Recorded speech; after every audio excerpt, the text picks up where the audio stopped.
Bom dia, boa tarde, boa noite, dependendo do horário que você estiver vendo esse vídeo. Estamos aqui com o primeiro vídeo do canal, um livro qualquer.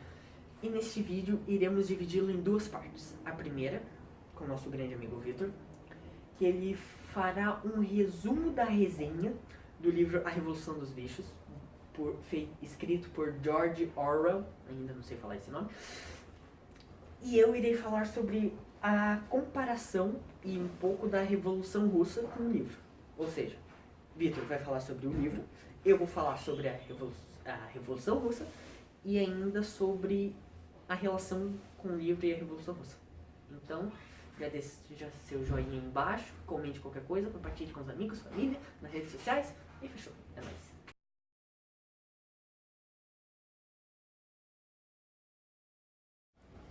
Então, a história começa quando o porco Major reúne toda a granja para compartilhar a eles o seu sonho. Ele sonha em uma granja feliz, em uma granja livre. No seguinte, o Major morre e 3 porcos mais espertos da granja meio que assumem o poder e expulsam o dono da granja. Então, os animais precisavam trabalhar muito mais do que eles trabalhavam, pois tudo que eles produziam iam para si próprios. Napoleão e Bola de Neve sempre acabavam em discussões de acordos diferentes. Após 3 semanas da expulsão do Bola de Neve da fazenda, Napoleão anuncia para os animais a construção de um moinho. Após o moinho de vento ser destruído e ninguém soube quem o destruiu, Napoleão fala para os animais que foi o Bola de Neve que destruiu. Assim, os animais pensam que Bola de Neve se vingou deles por ele ser expulso da granja. Napoleão começa a morar na casa de Jones e ele quase nunca sai de lá, e quando sai ele está cercado por seus cachorros para protegê-lo. As galinhas devem botar 400 ovos por semana, mas elas recusam, e Napoleão corta a ração delas, e depois de algumas morrerem, elas aceitam esse trabalho. Os animais vão se confessar a Napoleão que estavam fazendo coisas erradas contra as ordens ditas por ele. E quando eles se confessavam, eles morriam. O moinho finalmente fica pronto, mas Frederick, que era o dono de uma outra granja, ataca a granja dos bichos com outros homens e acaba destruindo o moinho de vento.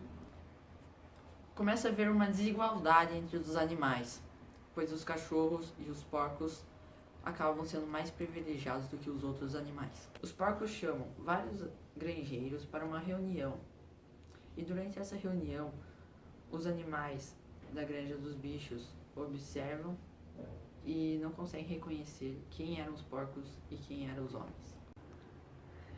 Bom, agora eu que vou falar sobre a Revolução Russa e a relação que ele tem com o livro Revolução dos Bichos.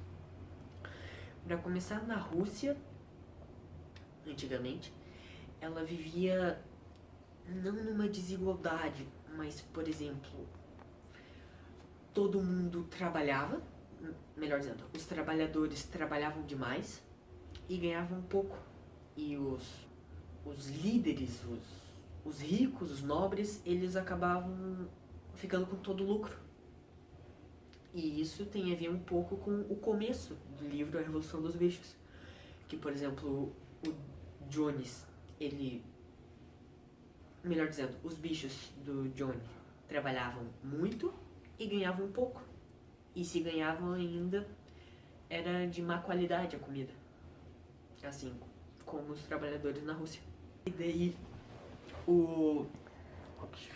eu posso fazer associação com o Domingo Sangrento, que Nicolau II, que seria o presidente da Rússia na época, em 1905, ele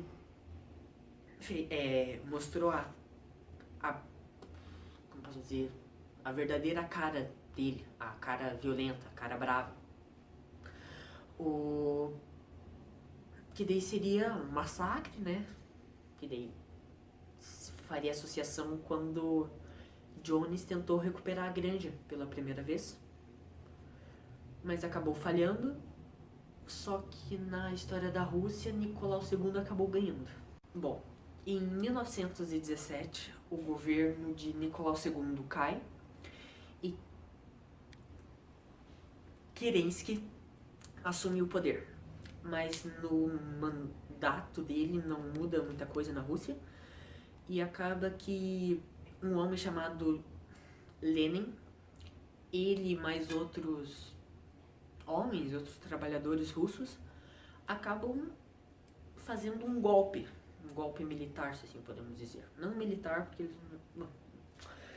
E isso tem muito a parecer quando o major junta os animais para fazer como o nome do livro fala, a Revolução dos Bichos. Após Lenin e seus homens conseguirem assumir o poder, foi implantada o RSS. Isso poderia até fazer relação com os 10 mandamentos, porque após a revolução que Major conseguiu realizar, ele implantou os 10 mandamentos. E seria, na teoria, as mesmas coisas que o URSS ensinou. Ao decorrer da implantação socialista, do governo socialista, no começo era tudo as mil maravilhas, assim como no livro. Eles trabalhavam e ganhavam. Trabalhavam e ganhavam. Só que eles começaram a perceber que tinha outros animais que ganhavam mais do que os outros. Por exemplo, os porcos.